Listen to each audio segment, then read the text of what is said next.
Good afternoon. I'm Darrell West, Vice President of Governance Studies and Director of the Center for Technology Innovation at the Brookings Institution. And I'd like to welcome you to today's forum on education and immigration reform. We are webcasting today's event, so I'd like to welcome those of you who are watching live from around the country, if not around the world. Oftentimes we get about 10% of our viewing audience from outside the United States. We're also going to be live tweeting this event using the hashtag TechCTI, that's TechCTI, for those of you wishing to post comments or ask questions during the broadcast event.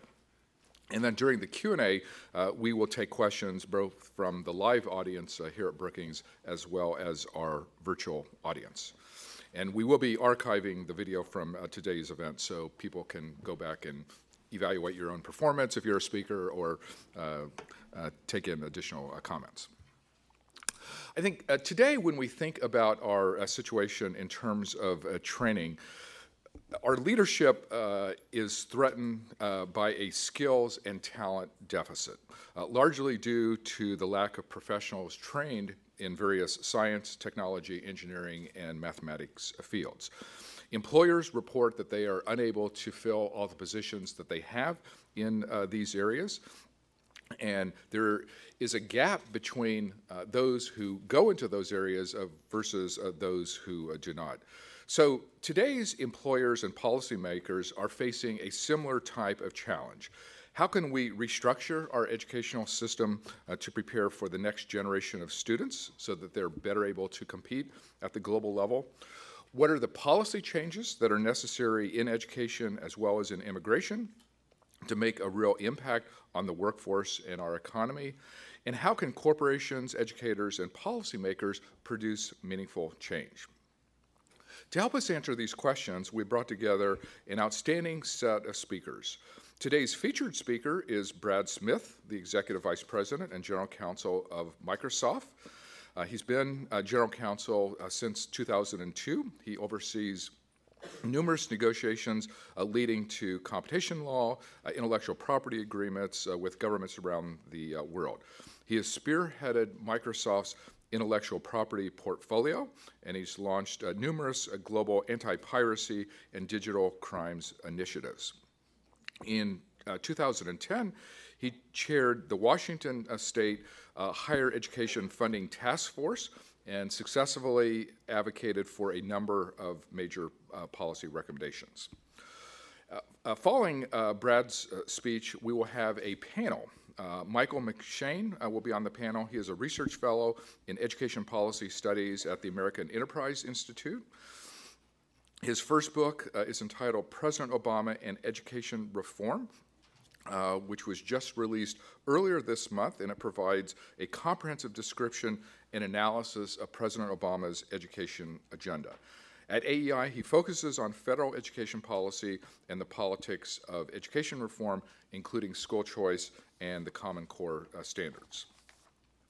Nicole Smith is a research professor and senior economist at the Georgetown University Center on Education and the Workforce. In this capacity, she leads the center's work and has developed a framework for restructuring long-term occupational and education projections. She puts out a Help Wanted report, which projects educational demand for various occupations in the U.S. economy through the year 2020. And she's a co-author of an article on the inheritance of education inequality. Our last panelist will be Stan Jones. He is the president of Complete College America, which is a national nonprofit which seeks to work with states to increase the number of Americans who obtain quality career certificates or college degrees. He was elected to the Indiana House of Representatives at age 24 and served as a member of the House Education and State Budget Committees. He also served for more than 5 years as an advisor to then Governor Evan Bayh. He worked as Indiana's Commissioner for Higher Education for 12 years. So we're going to start with opening comments from Brad Smith, and then we will hear from our panel of experts. So please join me in welcoming Brad Smith to Brookings.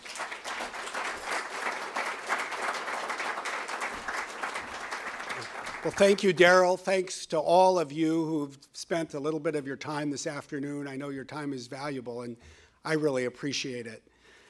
I've been to Brookings before to talk about cloud computing. I've often had the opportunity to meet with people here and talk about competition law or intellectual property, but today I want to talk about something that I think is more important still.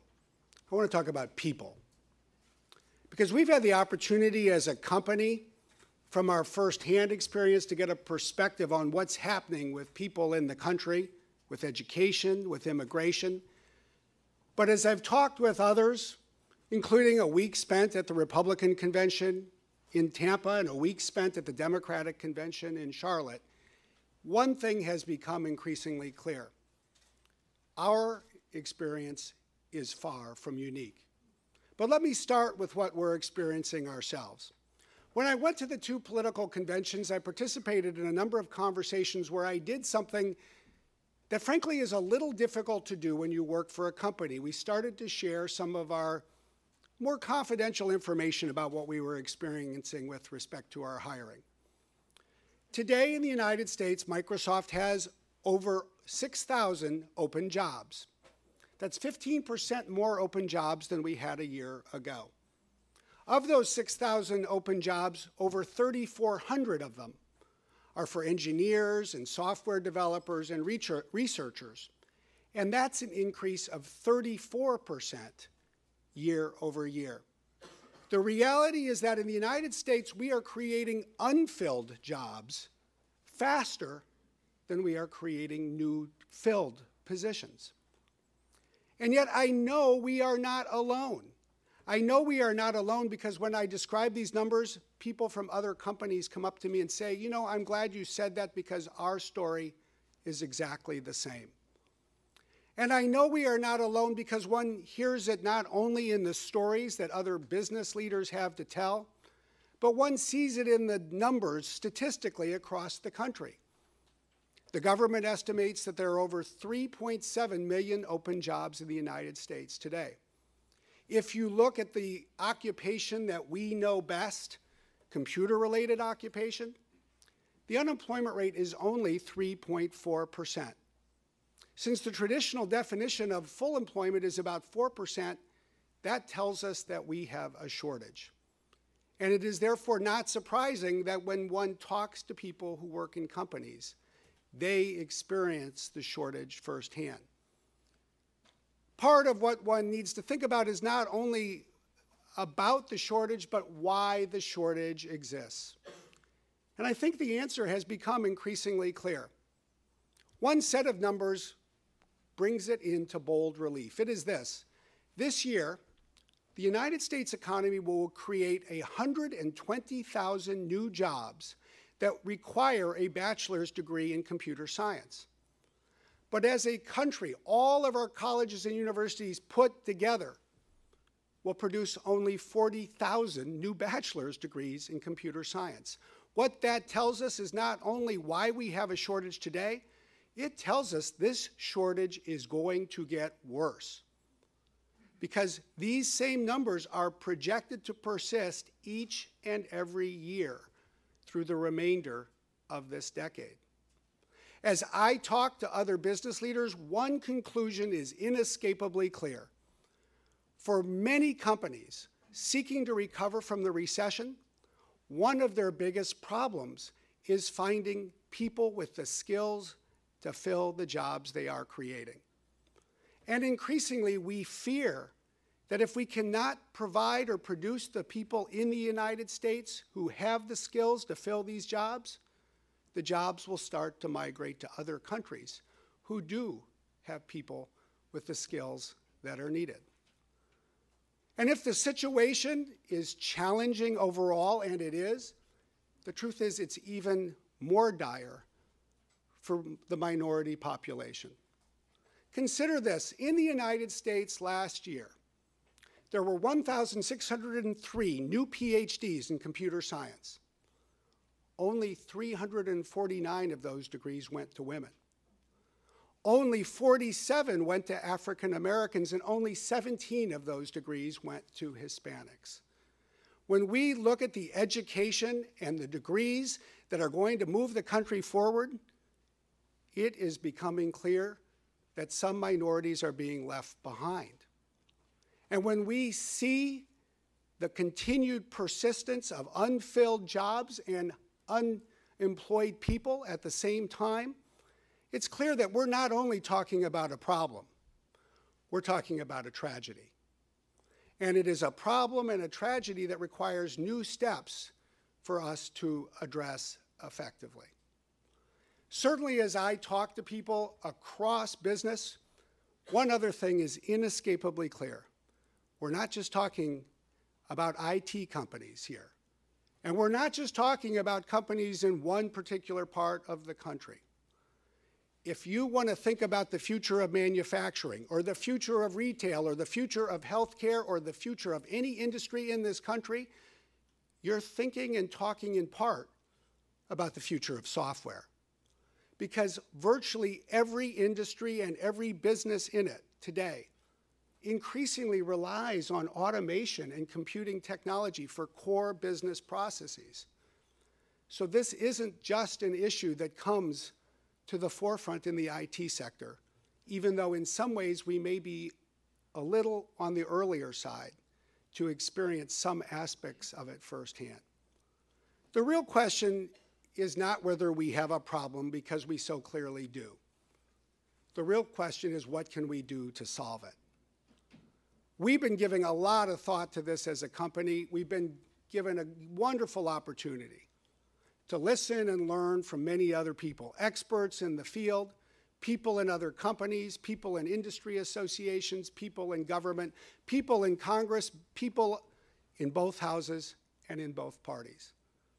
And so we've put together a few ideas that we wanted to share today. I would never for a moment think that a problem as big as this is going to be solved in an afternoon. But maybe there's some new thoughts that we can bring to the conversation, and maybe there are some new paths forward that we can identify, that we can take here in Washington, D.C. and across the country in the year ahead. We've concluded that there is a path forward. There's a path forward that in part builds on some successful efforts in recent years. There's a path forward that in fact combines some ideas that to date people have been talking about separately. What we propose, what we've written about in the white paper that we've put out today, is in effect a two-part solution.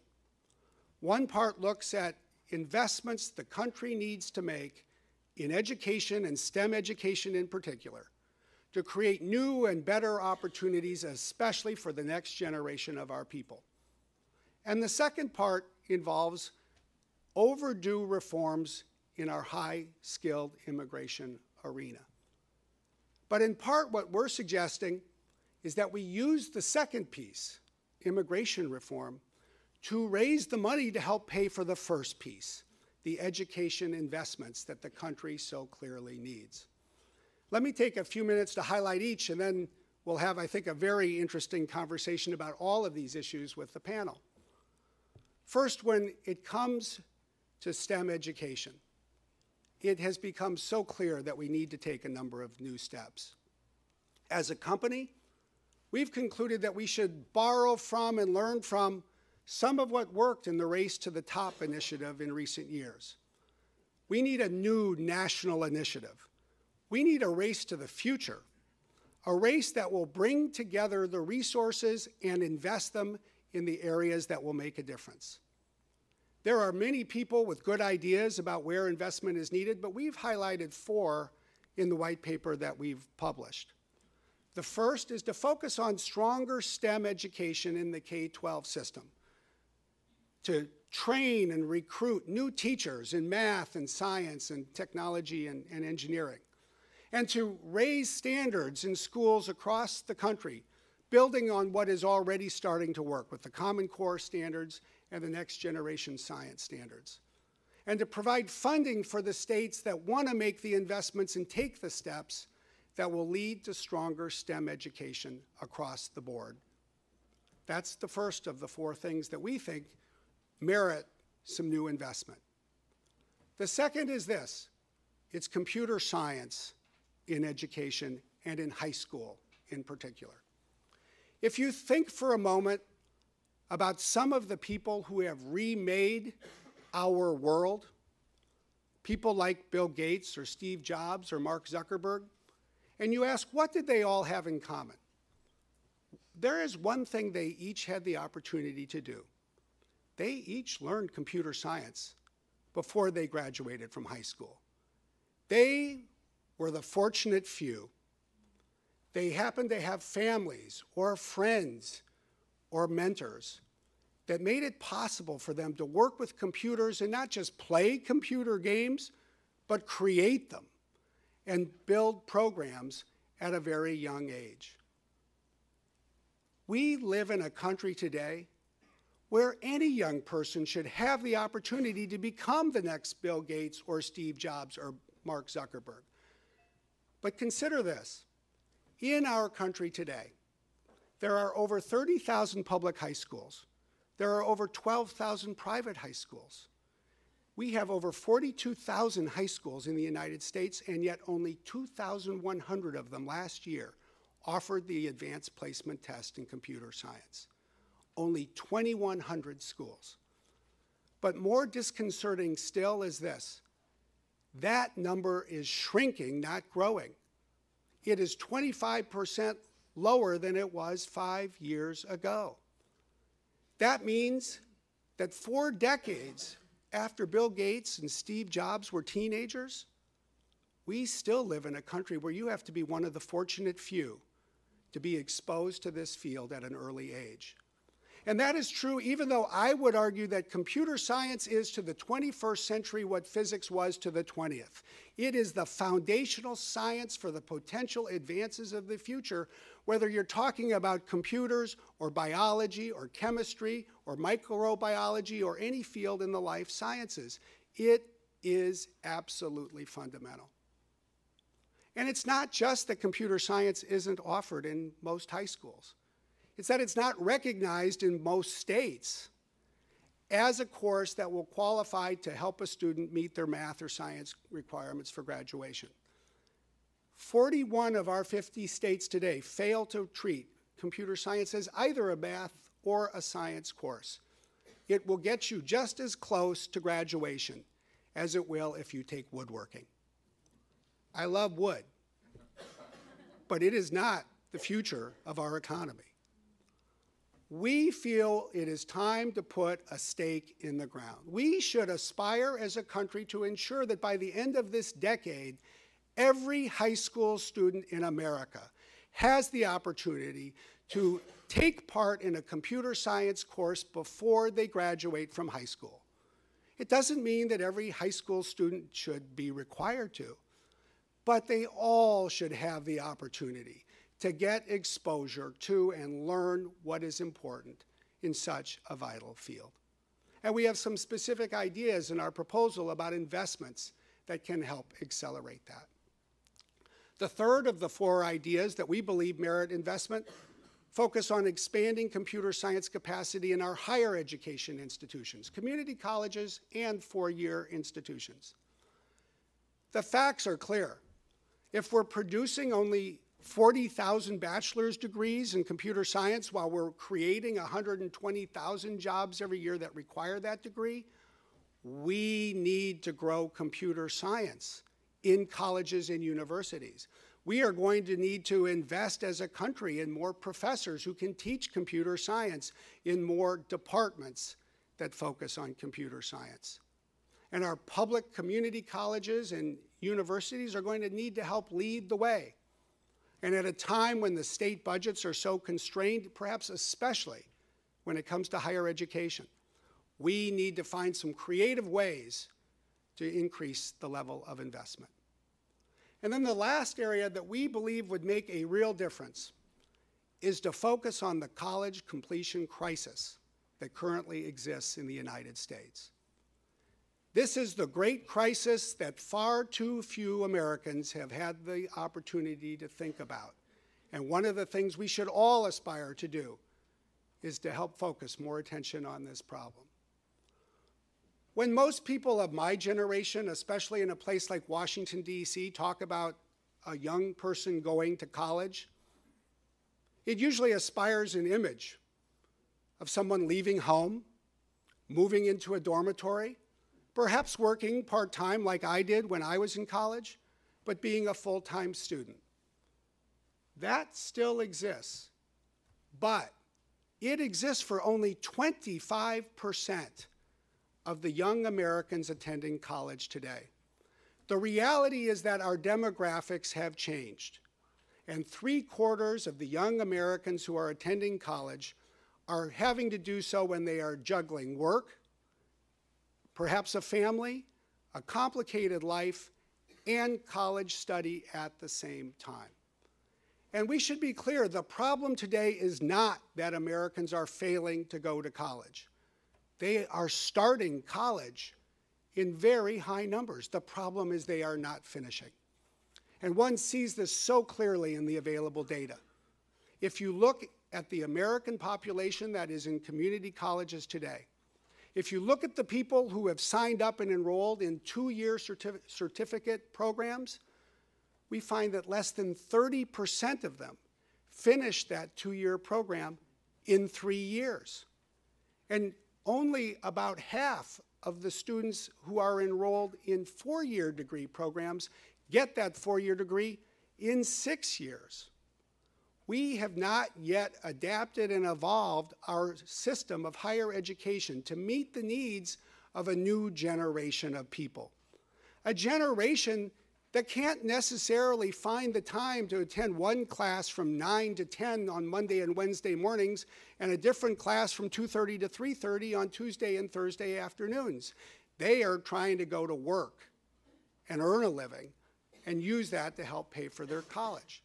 In fact, in community colleges today, 60% of the students who are attending are in fact holding jobs that require more than 20 hours of work during a typical week. And at a time when most of us think about the ratio between students and faculty, there's another ratio we need to start talking about. That's the ratio of students and counselors. You know what that ratio is across the country? 700 to 1. That means that if you walk across community college and 4-year campuses today, every time you shake the hand of 700 students, you should have the opportunity to meet one counselor. But what it tells you is that most students don't get a lot of time with counselors to help them navigate their way through their college education. There are some relatively straightforward steps we can take that would make all the difference in the world. And I know from Stan Jones, we'll have the opportunity to talk about some of them in this panel.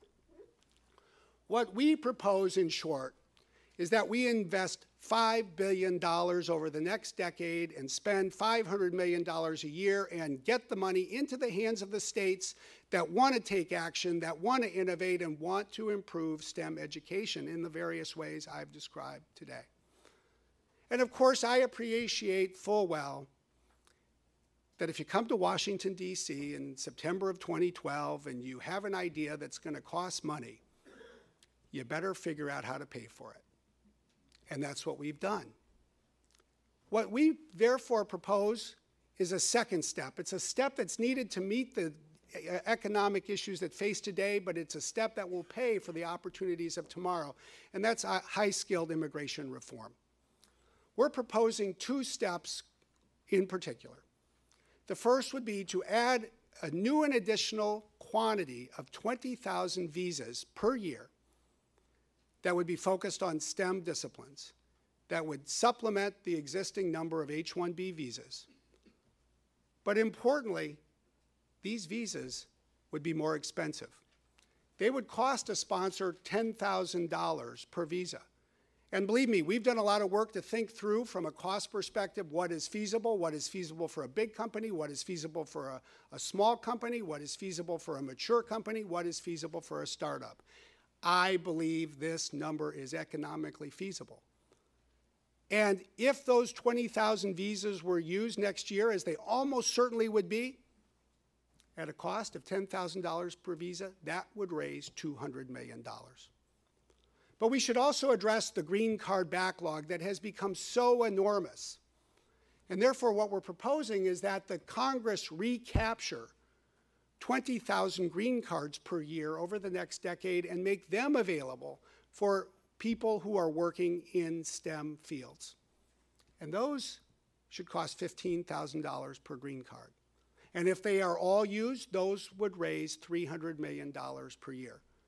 And if you put that all together, it really would enable us to do two things. First, it would enable us across the economy in the business community to start to fill some of these jobs that are simply sitting open today. And we'd get people to work in these jobs by bringing them from overseas, and we'd let them put the multiplier at work that we know is also applicable today, typically over 5 additional jobs for each of these engineering jobs we fill.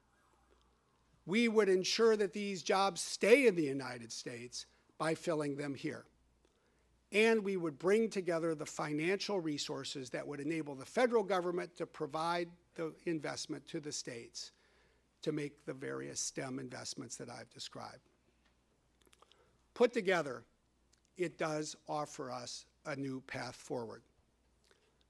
As I've had the chance to talk to people about these ideas, I've become increasingly optimistic that we actually can get something done. I've become increasingly optimistic that in the next year, it's actually feasible, it's actually realistic to ask the Congress to consider and pursue this type of new race to the future. Oh, there will be many additional ideas that undoubtedly should be added, and things should probably be adapted as they always should and they always are. But the critical question is, can we get something done? I had the chance to talk with Republican leaders in Tampa and Democratic leaders in Charlotte. I had the chance to talk with people in both houses of Congress. Frankly, some of the ideas that you see here today are ideas that evolved and changed and that we adapted based on the good feedback and the suggestions and the constructive criticisms that many of these people offered. But it left me with two conclusions overall. People are increasingly aware of this problem. They understand that the future of our job growth is at stake, and more than that, the future of the country's technology leadership is at stake as well. And second, people do want to find a path forward. One of the things I've learned from all of the various antitrust and intellectual property negotiations I've handled over the years is this. Sometimes when a small problem proves intractable, you have to make it bigger. You have to make the problem big enough so that the solution is exciting enough to galvanize people's attention and generate the will to overcome the hurdles that have been holding us back. I believe that if we can combine what we're doing with respect to education, with what we need to do with respect to immigration, we have that opportunity ahead of us. We need to do something new. We need to try something different. Maybe we'll find something even better. But we're pretty excited about this path forward. Thank you very much.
Okay, first of all, Brad, thank you very much for those comments. That will help launch our discussion. So I'm going to start with Michael from AEI.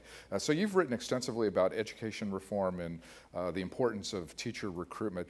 What do you think is the most important thing we can do to address what Brad has called this national talent shortage? Wonderful. That's a great question, Brad. Thank you so much for the invitation. And if you haven't had a chance to read the white paper this is based on, I highly recommend it, full of really interesting information about this critical problem that's facing the American education system today. And whenever I think of the STEM issues in the country, I think about teachers. Because we know that teachers are the single most important in-school factor in determining student achievement. So we need more STEM teachers, and we need higher quality STEM teachers. And there was a really interesting data point in the white paper that I'd love to point out. And there was a survey data that said that only 45% of American high school graduates graduate ready for college math. And only 30% of graduates graduate ready for college science. So before we can even start to talk about some of these programs at the high school level for high-flying students to take AP Computer Science, when we talk about college issues, we can talk about this fundamental issue of math and science skill. And so when we talk about teachers, I was struck by the fact that Microsoft has so many job openings, 6,000 openings, 3,400 of which are in research or in development or in engineering. And if you think about it in kind of stark terms, our school districts are competing against Microsoft for that talent. Now, Microsoft has a particular advantage, very nice campus in Redmond, I've been told, amongst other things, but one of which is that they can alter their compensation strategies based on labor market needs. So if they have a shortage of engineers and need to attract more, they can increase the pay for engineers to try and recruit more. Unfortunately, in many cases, as codified by state laws or in labor contracts that exist, we have locked teacher compensation into step and lane pay scales that do not differentiate based on labor market value of skills. So for example, I graduated from college with a degree in English, was a high school English teacher. And so the labor market value of my degree was probably right about what I was paid as a high school teacher. Now, the person down the street from me, down the hall from me, that graduated with a degree in engineering or in math and science, chances are that person's labor market value was well greater than what mine was, yet we were paid the same. So it's not surprising that in many cases we are flush with English and social studies teachers. We have shortages of teachers in math and science. So I think one of the fundamental things that we need to do is rethink the way that we recruit, retain, and compensate teachers to be able to deal with this changing labor market and have the teachers we need to get the skills to get kids where they need to be. Thank you. So Nicole, at Georgetown, you work on the demand for occupations through the year 2020. What are the trends that you're seeing, and what do we need to do to fill some of those unmet needs? Well, I'm just going to take up a little bit on what Michael left off on. I first want to say thank you for having this forum. I think it's really timely we're discussing this now. But one of the most important trends that we notice is that shortages do exist, and it's something that we sort of spoke about early in the introduction. We demonstrate the shortages by looking at wage information. And we found that, over the last maybe about 30 years, STEM occupations have managed to have a wage premium over all other occupations, especially occupations in, unfortunately, teaching, occupations in some types of healthcare occupations, such as healthcare support, and maybe some of the other types of production occupations. So that's one of the things we've noticed. But I think the workforce data tells us something very interesting about STEM, and I just wanted to switch a little bit about that. When we talk about STEM, at least at Georgetown and in my center, we're thinking of the science, technology, engineering, and mathematics component of the job market. So it includes computer science, as well as it includes the mathematics occupations and some of the finance occupations that embrace a lot of math skills and require a lot of math skills. But what is startling about the STEM workforce is the high percentage of foreign-born workers. In general, about 17% of STEM workers are foreign-born. And if you look specifically at computer science, it's about 18%. And some of the life and physical sciences is 25%. And that's really interesting to me because the next question you're going to ask yourself is why? And when you look at the composition of the foreign-born workers, it tells you a little bit about why. I mean, a lot of those who are successful in STEM tend to be Asian American. There's a whole, this whole Asian American component in that, and as well as Caucasian American. But we found that we are still lagging behind. We are 16th in science compared to some of the OECD countries. We're 23rd in math. And if you look at other definitions that, don't only look at OECD, but some of other developing countries, we're actually 31st in science. So the issue here is we are turning to capture a lot of our STEM workforce from other countries that have a much greater focus on science and engineering early on, to other countries that pay particular attention to the value of STEM competencies early on, are able to transfer that into the types of degrees they obtain. There are a few papers that came out recently that compare the graduation proportions of the United States with, let's say, India and China. How many STEM graduates do we graduate? And of course, there's the question of, well, how many of those Indian graduates are actually usable? Is this talk that only 25% were work-friendly and are able to function in this capacity. But a significant issue for us as well is what we tend to call diversion, where a lot of students who are STEM capable and who are STEM, who perform well in STEM, tend to not have the incentive to work in STEM occupations for various reasons. For wages is one example. But we found that there's also interests and values that are peculiar to STEM that we need to ensure that when you're teaching STEM, that this takes fore, or else we're going to lose a lot of the STEM workforce. It's particularly worrisome for women, where out of every 100 women who enter and obtain a BA in STEM field, only 12 with actually, persistent STEM. 5 with persistent STEM work in a STEM field with a BA degree, and only 3 would be working in a STEM field 10 years down the line. So the attrition with women is startling, and it's really very surprising, I guess, even when you look at the wage opportunities available to STEM. STEM is still the best equal opportunity provider, in that if you have a STEM degree, the other types of things that matter in your wage opportunities just seem to crumble away. People with STEM majors, on average, earn the premium irrespective of their race, irrespective of their sex, irrespective of gender, and that sort of thing. So even though STEM pays well, we find that there is a lack of persistence with women and minorities in STEM, and that's some concern. Okay, thank you, Nicole. So Stan, your organization works to increase the number of Americans with college degrees. What are the challenges that you're encountering, and what are possible solutions? So, and Brad talked about our challenge is not having more people go to college. In some states, in some areas, that's true. But this recession, among other things, has brought a record-breaking enrollment across this country. And I've often said that access to college is kind of in our DNA. We provide huge opportunities, and that's why we have record-breaking enrollment. So much so that if you look at the class that started college this fall, it's bigger than it's ever been. It's more diverse. It has more African Americans, more women, more Hispanics, more first-generation students than we ever have. And so we should be congratulated for that. But if you fast forward to graduation day, if you went to a 4-year college, only half of those students are there. And if you went to a 2-year college, only a third of those students are there. And the diversity that we were so proud of when that class started is largely gone by graduation day. Many of those African Americans and Hispanics and first-generation students didn't make it to graduation day. And if you look at the STEM disciplines, it's even more true. We are making progress on having more people start in STEM. Not enough, and that still is an access issue, starting. But only about 1 out of 4 of those STEM students graduate in a STEM discipline.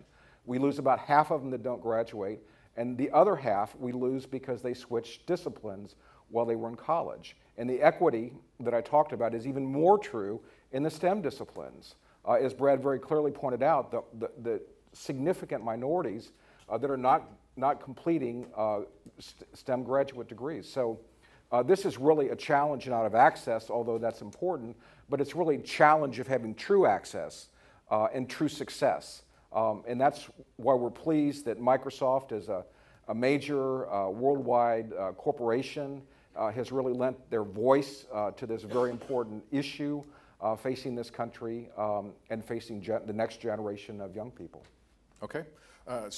Brad, both Nicole and Stan highlighted this problem of lack of women and minorities in the STEM pipeline and the attrition problem and so on. So I'm just curious, what do you think we can do to address that particular problem? Because it's hard to address the broader question of the STEM pipeline when 50 to 60% of the potential audience, for various reasons, seems to be not doing these areas. I think there's a number of things we can and need to do. Many of them relate to the things we've been talking about. I actually think it starts with reaching people when they're younger. That's why improvements in K-12 are so important.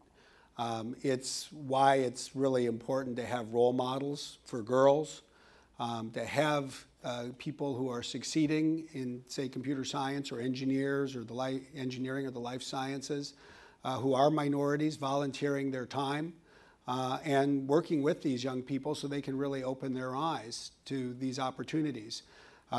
There's a program that one of our employees started called TEALS, Technology, Education, and Literacy in Schools. It brings people who are working in engineering at Microsoft and other companies into schools to team teach computer science. Oftentimes in public schools where there are large minority populations, but where otherwise these kids just don't have exposure to this kind of discipline. I think there's more that the business community can and should do.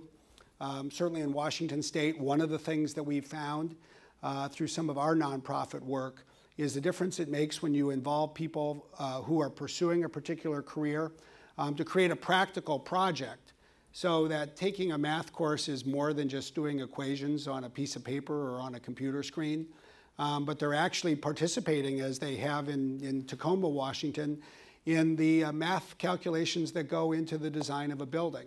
And then they go get to see the building being built.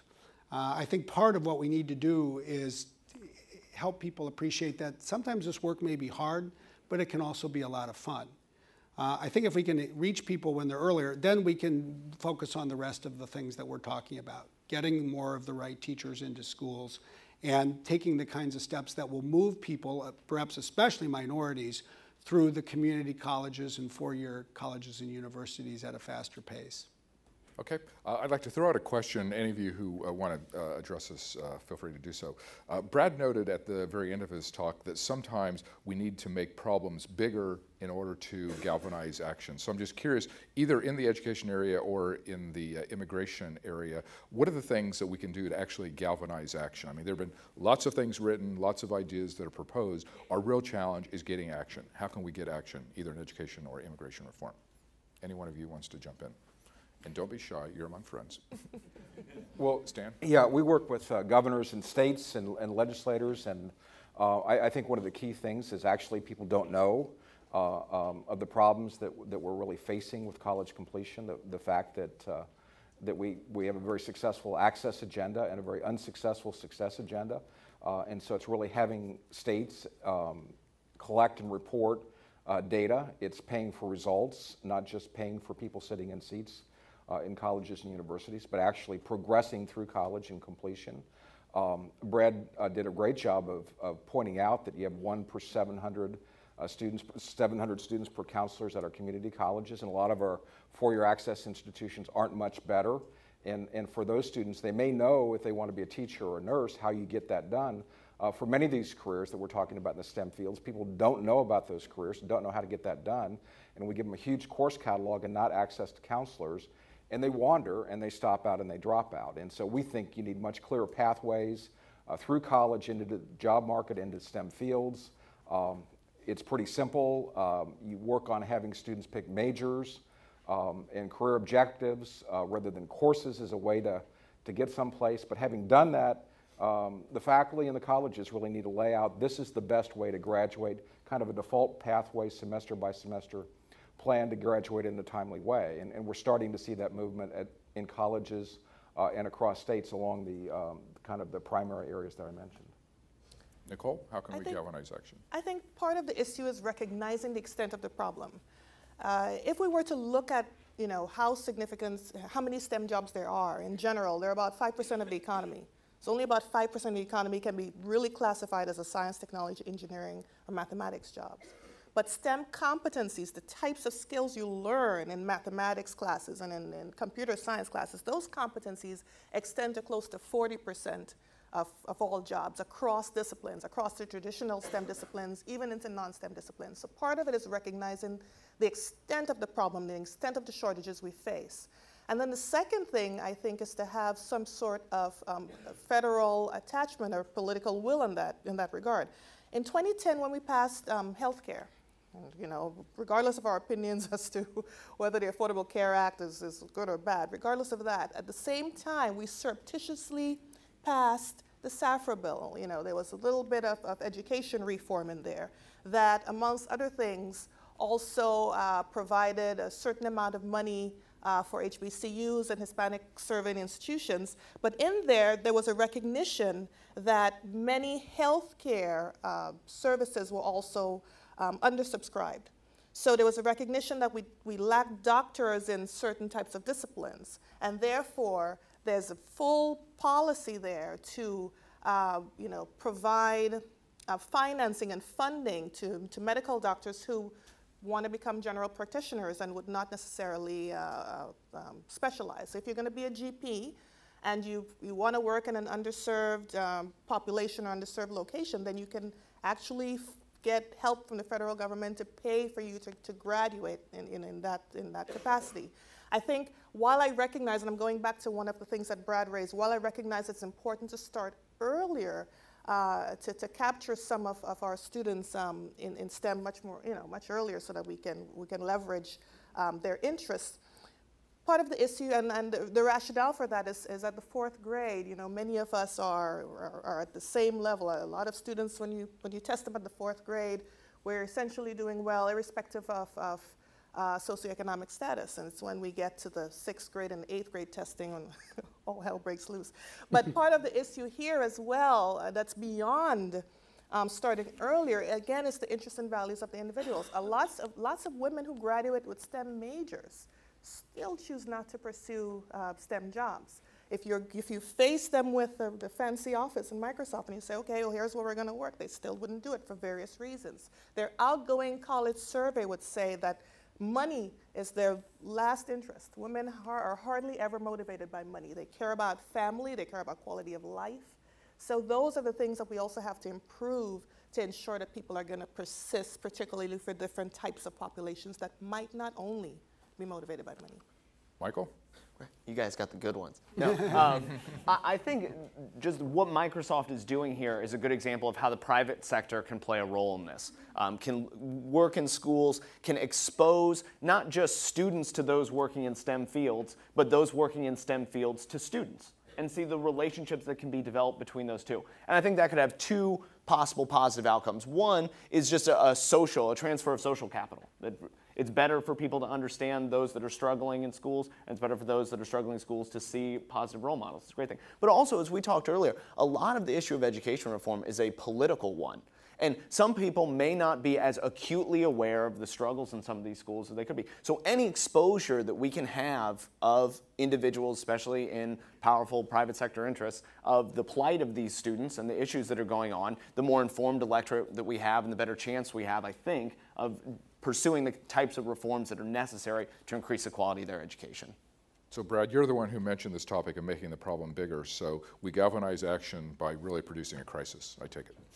Yeah, I think we have the opportunity to do two things. I mean, one is I do think we need to shine a light on the rapid growth of unfilled jobs. Everybody, I think, in the country shares a desire to keep these jobs in the United States. The best way to keep the job in the United States is to fill the job in the United States. Fill it with a good person, it will stay here. But we should recognize that it's a real risk factor for the country to have the number of unfilled jobs growing the way it is. I do think that the second opportunity that we have is this combination of issues. The reality is that the immigration and education issues are to some degree opposite sides of the same coin. The coin itself is about the need to have people with the right skills to do the work that the country needs to get done. That really provides the foundation for future economic growth. And it will require additional people from outside the United States in the short term, but let's use that to help address the broader and to some degree deeper and longer lasting problem that we face with respect to our educational system. It also gives us the opportunity to connect with people who may not have seen this connection, or to connect with people who care more about one issue or the other, but bring them together. Okay. Yeah, I'd like to comment on that because I think of what Brad said. I think that really the thing that's maybe has the highest interest in terms of a broad policy is this concept that he talks about, is that right this minute we have these significant shortages, and how we're going to deal with that, knowing that the pipeline's going to take a while to build out and to fill. And so right now, maybe for those smart immigration policy to extend visas to graduates of some of our colleges and universities to fill those jobs, charge companies for the benefit of doing that, use that money, in essence, to grow the pipeline, I think is just a really unique strategy, and I think it really calls out for some serious attention. It's a way for some of us to advance an agenda on the pipeline in ways that are unique, and so I think that that's just a major point I wanted to highlight. Okay, I'd like to draw the audience into this conversation, so if you can raise your hand. We have a question up front. There's a microphone that's coming over to you from here. If you could ask a question, give us your name and your organizational affiliation, please. Yep. Yes, my name is Jonathan Zook from the Association for Competitive Technology. It occurs to me that people have suggested the best way to get healthcare reform was to put all the members of Congress on everyone else's healthcare plan. I wonder if we should institute a STEM education requirement for politicians. Given all the things we've been hearing lately, they could all use it. I really enjoyed your two-part plan, Brad, and as somebody who currently represents small businesses, I think it's true that small businesses are well able to afford that type of plan as well. I mean, I'm sort of unique. I got to learn to program when I was 12 years old, but my actual degree is from across the street at SAIS. It didn't have anything to do with computer science, but I went on to become a professional developer. And I wonder if, in addition to the long-term plan and the short-term plan, is there something we need to do to deal with the organized labor part of the political side of this to deal with the midterm plan? Is there a retraining thing? Is there better issues associated with autodidacts that often find their way into STEM or computer science in particular? Is there something we need to do with folks that are already in the labor market to get them to become part of this plan, or are we going to face constant opposition from organized labor that we're in some measure responsible for the caps to be placed in the first place? It feels like politically that's still a hurdle that we need to get over, and is there a part of the plan for this midterm piece? Personally, while it's not part of the proposal we made today, I do think that you raise a very important dimension. I do think that there are additional steps that we should explore taking that would focus on worker retraining and other efforts that would help people who need to move from one part of the workforce to another. We actually see this in an interesting way firsthand ourselves because Microsoft runs a number of certification programs with respect to our technology and our technology tools. In fact, it's probably the single largest certification program in the United States. And I've had the chance, for example, to learn a bit from what has meant for one very important group of people who are moving in the workforce, and that's veterans leaving the armed forces. One so often sees, for example, veterans who actually have learned a great deal about information technology in the armed forces, but they don't have the types of certification that are going to readily transplant or help them seek employment. So what we've done is focus some of our nonprofit efforts on the veterans population to help them get certification. And then we see that that actually does make a difference. It does help people get a new job. I know it's a complex problem. I mean, there's people here who know far more about it than me. But I do think that you're right to call out this part of the issue and to suggest that we also need to look for sort of next generation efforts to improve worker training. Okay, there's a question right here. There's a microphone right behind you. Thank you. I'm Paula Stern, and today I'm asking a question on behalf of the National Center for Women and Information Technology, and I want to thank you enormously for a fabulous speech. It's the best speech on this disconnect that we have in this nation. And it was powerfully done with lots of great data, and the report is terrific. And I won't call out the wonderful people like Sean Kelly and other people at Microsoft who've been doing really hard work on this subject. I would like to bring a question to the report more than your speech, because the report seems to go back to the question of STEM and STEM and STEM, though you really focused on computer science today. And I must say started with diversity, which is quite a bit different from rising above the gathering storm and other problems where we just, diversity was about diversity in immigrants, not about gender diversity and underrepresented minorities. But one of the footnotes is footnote 21, which goes to Boy, this issue. now this is a tough question where you're getting into the footnotes. Be careful, Brad. He's going to be able to knock us out of the park. It goes to the really serious issue that we don't have adequate standards for the states, for the high schools to do, to focus our precious resources on computing science and not spread completely through onto STEM. It says, unfortunately, the draft of these standards released this past spring currently does not do enough to integrate fundamental computer science concepts. This must be corrected if these standards are to have the desired impact of providing students with the full STEM knowledge and understanding they require in the 21st century. What are we going to do about getting those standards attended to for computer science? It's an orphan. It keeps falling through the cracks. First, I want to tell you, this is the second time in my life that this has happened.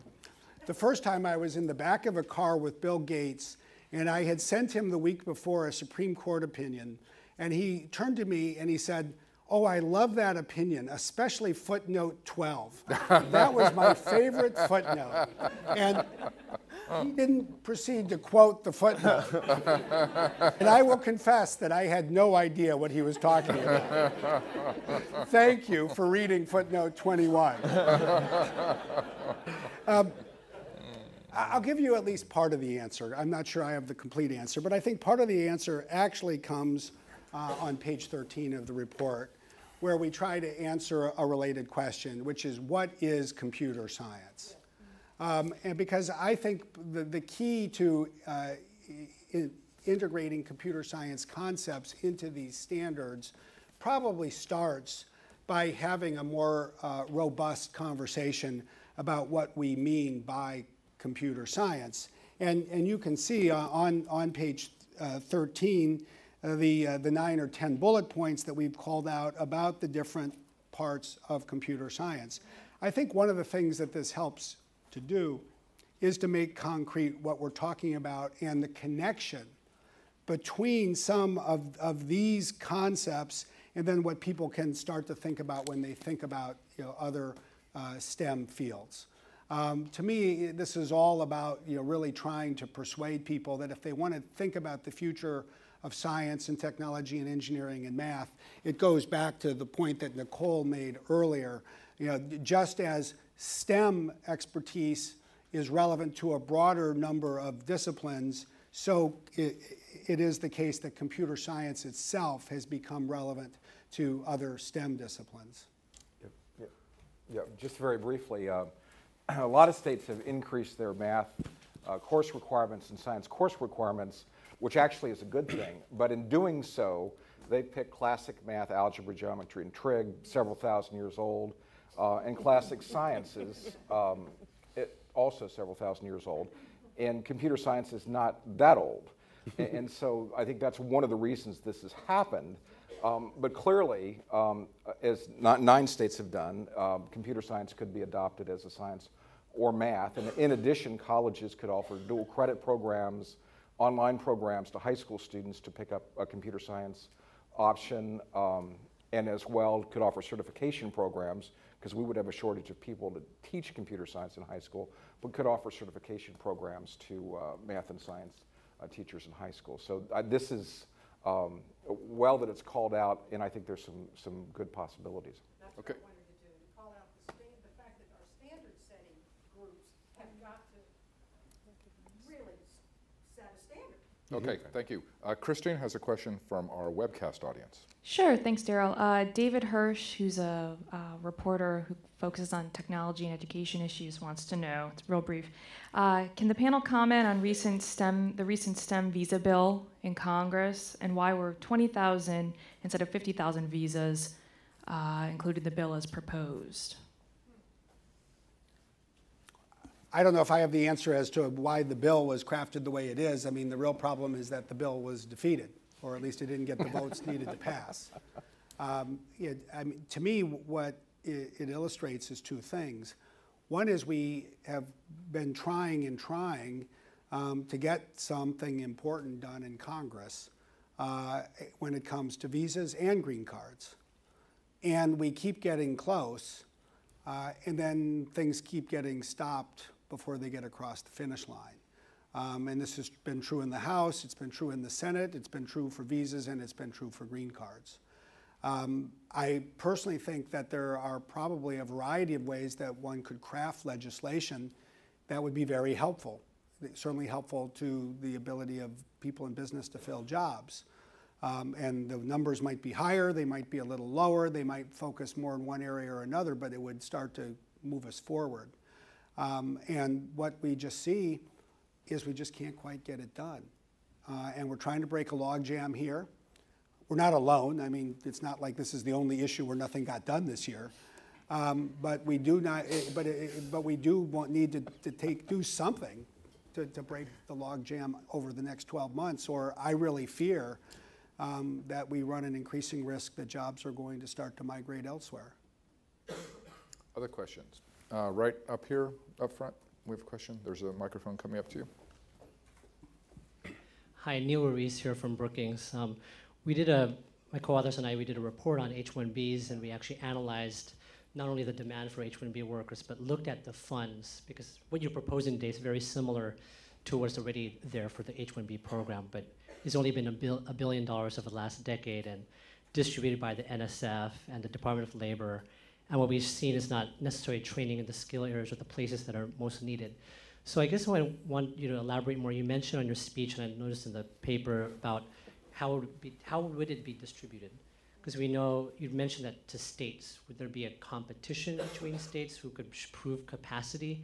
Because sometimes money could be just there, but not use it for the right purposes, so you could build. We deliberately stopped short of trying to specify every detail, in part because we appreciate how much these kinds of ideas benefit from contributions from a number of people. But I would say a couple of things. First, I do think that the money would be spent most effectively if it moves to the states. I believe the money would be spent the most effectively if there is some element of competition. I can certainly tell you from the perspective of, say, my experience in Washington State, the positive impact that the Race to the Top initiative had. Interestingly, it motivated the state legislature to take new steps to improve our education system, including steps that had been stuck in the legislature for a decade, even in an application that failed to qualify in the winning category. So it wasn't until the second try that the state won. But it was interesting to see the way that a competition would focus people's minds on considering new steps. And we've seen this not only at the state level, we've seen it at the local level as well. One of the things that we have done, that Boeing has done, that others have done in Washington State is create a nonprofit called Washington STEM. And it has raised money, and then it provides that money to local schools and school districts that want to innovate and do new things. And in the same vein, I think one of the ironies of the country's K-12 system is that we spend so much money on it, but there's actually so little money that would be considered discretionary. It's all committed to things in advance. So when people have the opportunity to seek an additional influx of money, yeah, I think that they're prepared to really step back and think about doing some new things. And I think this is true not only in K-12. One of the things that I find so interesting about the college completion issue is that some of the steps that could really make a difference are relatively straightforward. And what we need to do is call attention to the opportunity and motivate people, and that's what this kind of competition can do. Yeah, if I could, since Brad's formulating how this might work, I want to encourage him on the two fronts. I agree. The state, the states are have the primary responsibility for higher education as they do for K-12. They're the ones that authorize colleges and universities. They're the ones that are the primary funders, and so I think that's a logical area. States have also historically been the kind of the ground where education reform starts, and then that moves up to the federal level. So I think that that's a really important thing, and I think we have some great governors out there, both Republicans and Democrats, that could lead such an effort.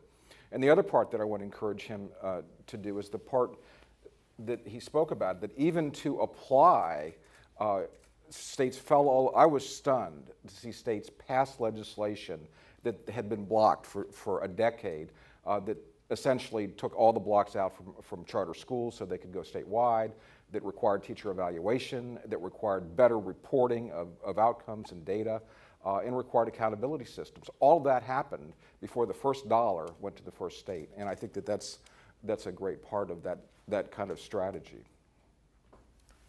In the back on the aisle.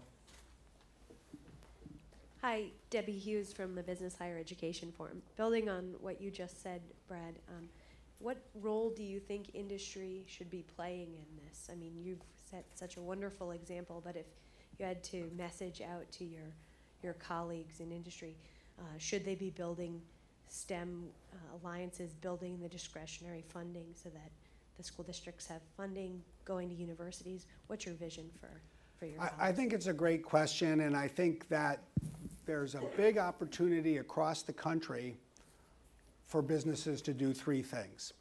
First, I think we have the opportunity to use our voice. We are the ones who so often see this problem firsthand. And that's obviously what we did as a company in stepping forward and using our voice today.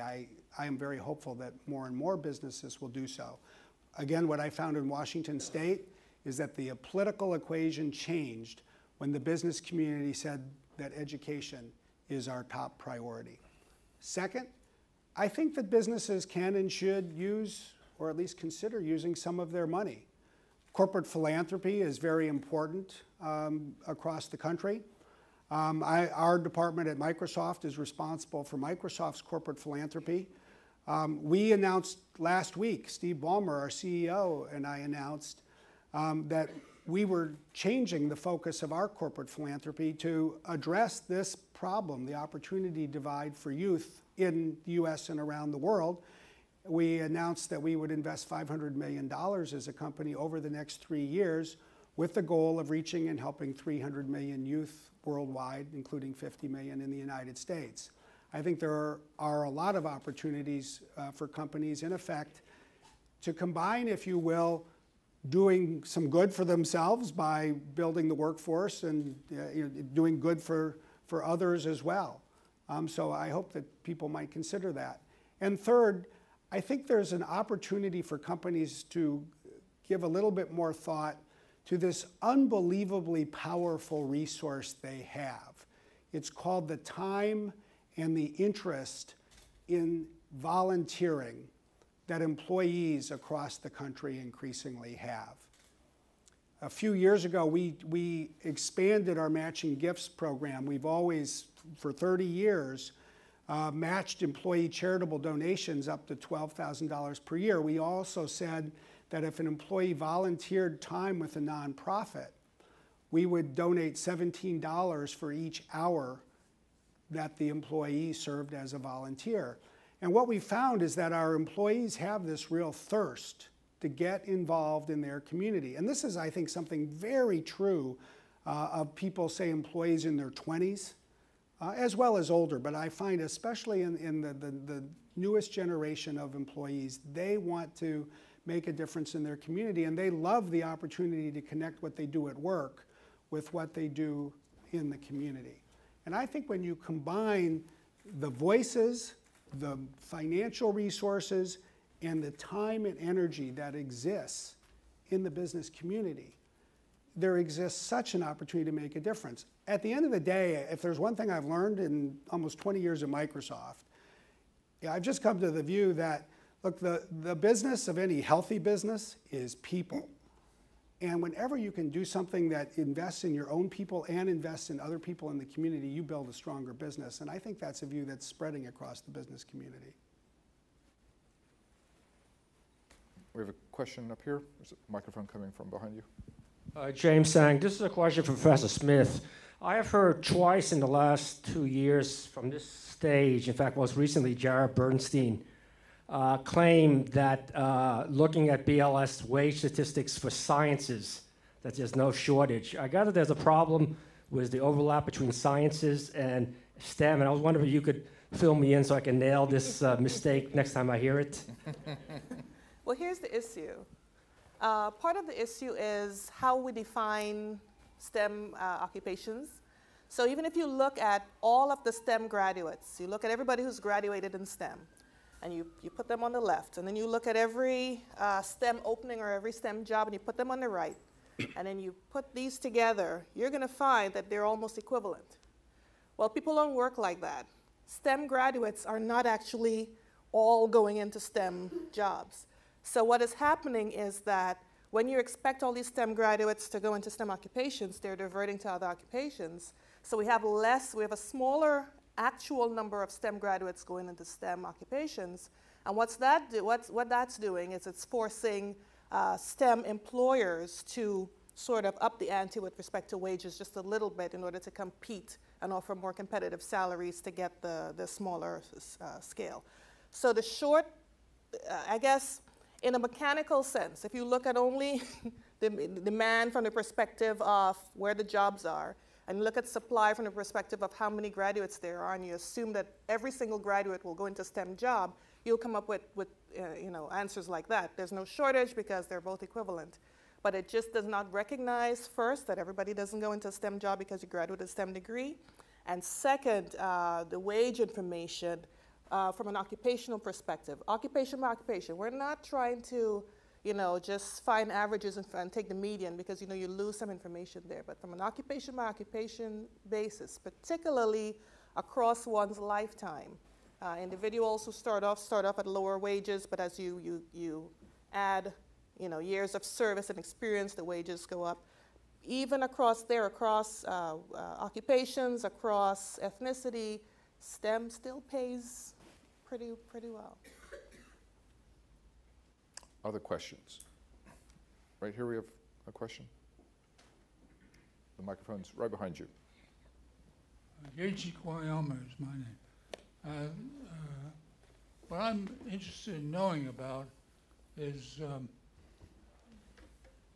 what choice of courses in high school. If you want to go into math or into science, physics or chemistry or whatever you want to do in the real sciences, what offer do you have for promotions when you get out of that science? In my time in high school, the math and science courses were harder, and so therefore people avoided them. But there must be a payoff. If you choose to major in math or major in chemistry or major in physics, there must be a payoff of some kind. So if you join Microsoft, for example, what offer do you have for promotion in that field? And if you offer them a promotion, they might go into it. Is this because you're looking? Is this because you're looking for a job? No, yeah, Okay. I'm looking for a job too. Okay, Brad. I'm 94 years old. Thank you. Thank you. Brad, what's the payoff here? I guess there's a few things that I think it's worthwhile for today's high school students to think about. First, this is an area where the jobs are. In general, and frankly, computer science in particular. I mean, if you look at the computer science numbers as distinct from the STEM numbers overall, it's so clear that this is where the jobs are and are going to be. Second, these are good jobs. I mean, these jobs pay well. And I very much appreciate Nicole's point that there are many people who value other things even more than the salary. But if you do value the income, you should think about this. You know, if you look at the students who graduated from college with a bachelor's degree in computer science 4 months ago, they've now started work. You know, it's the fall. Typically, their starting salary is more than $100,000. Typically, they're eligible for a bonus of another $15,000 or $20,000.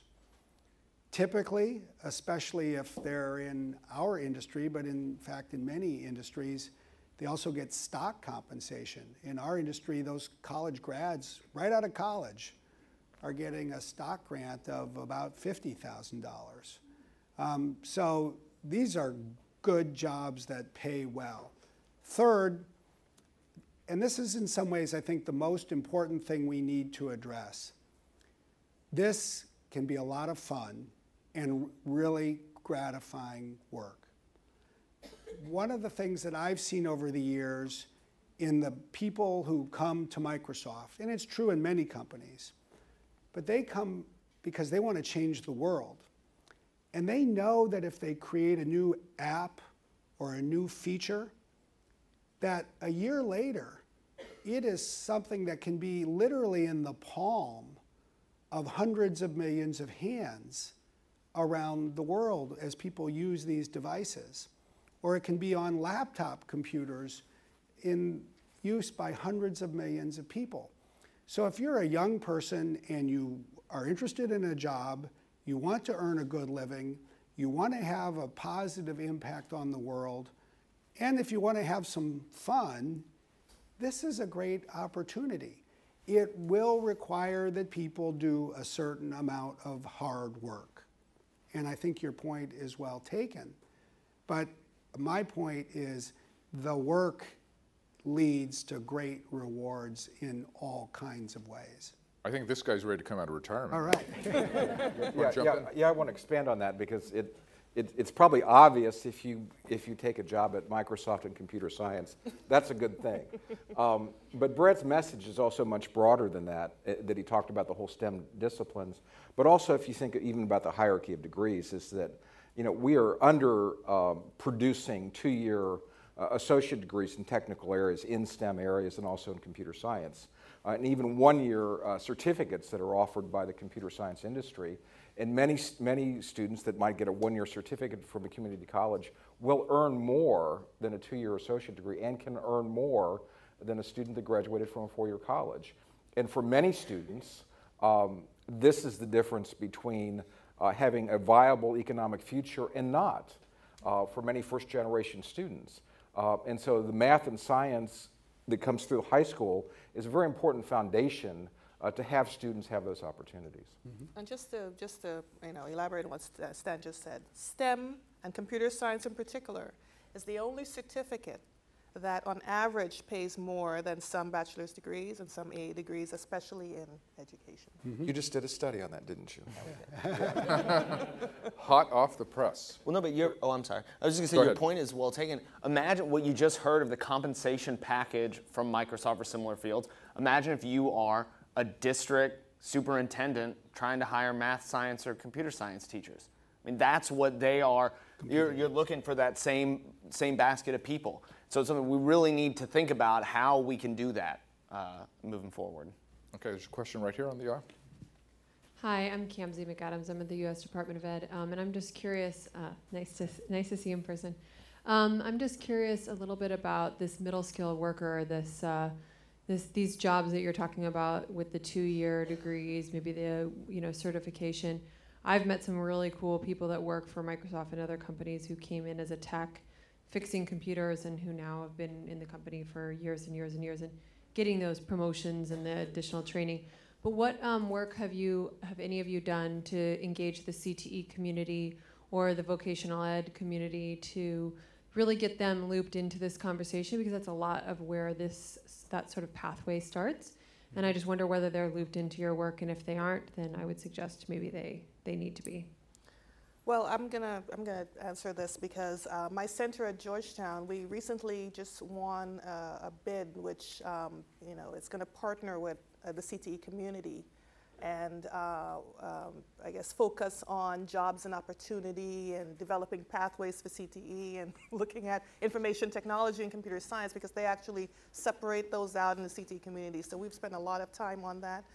With respect to what you're talking about, middle jobs, there's a tendency, I guess, in the STEM audience, and we are, STEM audience, to view STEM jobs as being BA and above and just a bachelor's degree and above. But, a lot of STEM jobs are actually middle jobs that are also in manufacturing from an industry perspective. So there's a lot of technical and competency skills that are required for some of these middle skill manufacturing jobs, where a student with these types of competencies will do much better, especially if they have a certificate in it. So we are partnering with ACTE and the state directors and the NCLA to try to figure out how we can gauge, responsiveness from that team to look at the middle skills as well in STEM. Yeah, and just to add to that, I mean, the 30 states we work with, they collect data on 1-year certificates, for example, in technical areas, report that. For many of them, it was the first time they did that when they're setting their objectives for producing degrees. They include that now, and so that's a recognition that those are important certificates to do. But more than that, it gives me a chance to highlight the Tennessee Technology Centers, which have a 75% graduation rate for 1-year certificates, compared to community colleges that might, for those same 1-year certificates, have a 20 or 25% graduation rate. And because they're highly structured programs, they're block scheduled. You go Monday through Friday, 8:30 to 2:30. They embed remediation. It's a much more integrated curriculum. They pay attention to placement. They have an 85% placement rate. They use work keys as an entry level to also improve their math and English skills before they graduate. But some of the technology models out there are very well structured in terms of producing well-qualified graduates in a timely way. Okay, I think we have time for one more question. Right here on the aisle. Hi, Andrew Klein. I'm a development consultant working with nonprofits that supplement the schools. My question from an industry standpoint, and even from academia, what kind of suggestions, or possibly creating integration models to facilitate a teacher's ability, especially, I'm thinking when you get to high school, it's kind of late. If we're looking at kindergarten, it's like using Sesame Street, incorporating the thought patterns of IT as the way to go. It's fundamentals of computer science in that elementary age, so they build upon it. I think that we're not doing enough emphasis in the younger age to gear them up for the older age. And I think that I started out in financial investment America and went to IT, and I felt it was the best education I received after higher ed. I actually have 2 certificates from Microsoft as a requirement for an ISP with whom I worked. And my question is, if we know that there is a great shortage, what are tech companies willing to do to create those modules that you use internally to work with DOES, the Department of Employment Service, and so forth, in getting people up to speed, especially in the retraining department? Well, I would say a couple things. First, you talked about early learning, and I agree that that is extremely important. I happened to do work in the Seattle area when my wife and I co-chaired the United Way to expand the early learning opportunities. And I think that, first of all, as passionate as I am about technical skills, I think we shouldn't overlook the fact that we have a great many very young people in this country who are not at this point in their second and third and fourth year of life getting the grounding in just basic counting and reading and those kinds of skills as well. And that's one of the things that we as a company and as an industry, I think, have been more supportive of. I mean, obviously, there's been a great deal of work that has shown that one of the biggest problems is if people are behind when they're 5 years old, they're likely to be behind when they're 15 years old as well. So I think we should start by recognizing that it's hard to write a paper on a computer if you don't know how to write. And it's hard to read an article on a computer if you don't know how to read. So I'd say let's start with the basics. Second, I think your question goes to a second aspect that I don't think our industry has done a great job to date in addressing, but about which I'm much more optimistic of what we're going to see between now and, say, the end of this decade and even over the next 3 or 4 years. And that is really bringing technology into classrooms in a way that improves learning. There was a big movement to get computers in the classroom, and then people found that they were in the classroom, they were just on the table at the edge of the classroom, where they were the most expensive paperweight in the classroom. And it is just so clear when we look to the future of, say, the combination of touch technology, gesturing technology, tablet technology, electronic books, the ability to annotate, the ability to see things on a screen and see it at the front of a classroom. I actually do believe that we're going to see some big steps forward that will make technology a more natural and effective part of the learning experience for a generation of people who basically are going to be going to middle school and high school over the next decade or so. Then I think we have the opportunity to do the third thing, which you're pointing to, which is what I would call the more technical education that we started with in terms of investments in STEM. If we can do these other two things, we have a much higher and stronger foundation on which to build, and so that's why I would look at these things together. As for additional steps that we should take, I think we have to be open to good ideas. I mean, frankly, the one source of trepidation in doing what we did today is we don't claim to know all the answers. We have some thoughts on some answers, but I actually think we just need a broader dialogue across the board about perhaps some additional steps that we and other companies ought to consider taking. Okay, sure, go ahead. Just briefly. I think something to continue what Brad said.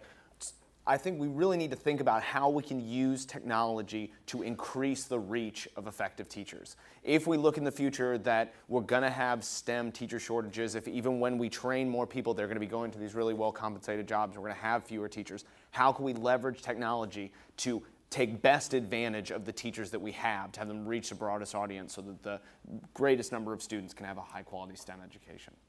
Okay, thank you. I want to thank Stan, Nicole, Michael, and Brad for sharing your ideas, and thank you very much for coming out.